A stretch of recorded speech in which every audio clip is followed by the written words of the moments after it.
Hello friends, good morning. সবাই কেমন আছো?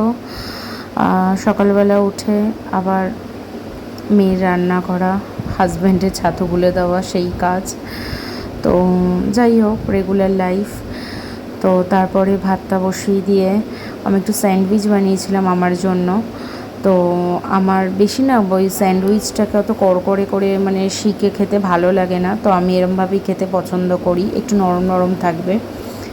তো নর্মালি করেছে, জাস্ট আলু সেদ্ধ করে একটু গরম গোলমরিচ আর একটু বিট নুন দিয়ে মেখে, আর শসা, পেঁয়াজ আর টমেটো, দ্যাটস ইট। আর কিছু সেরকম ছিল না।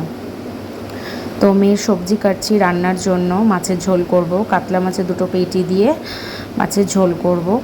তো পটল, আলু আর শিম আর টমেটো দিয়ে মাছের ঝোল করব, পাতলা করে মাছের ঝোল করব।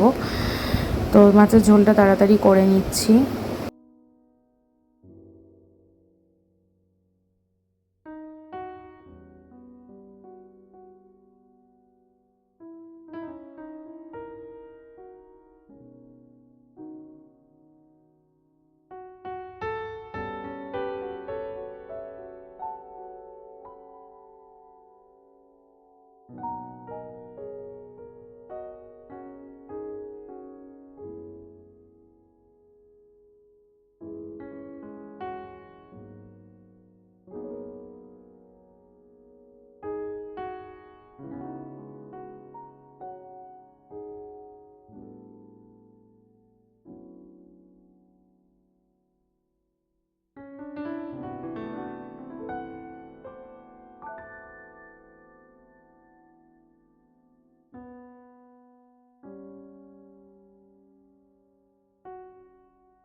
আর এই যে দুপুরের লাঞ্চে আজকে আছে লাউ ডাল, মাছের ঝোল, আর ওদিকে শাক ভাজা, লাউ খোসা ভাজা, লাউ ডাল, আর ওটা হচ্ছে লাউয়ের তরকারি।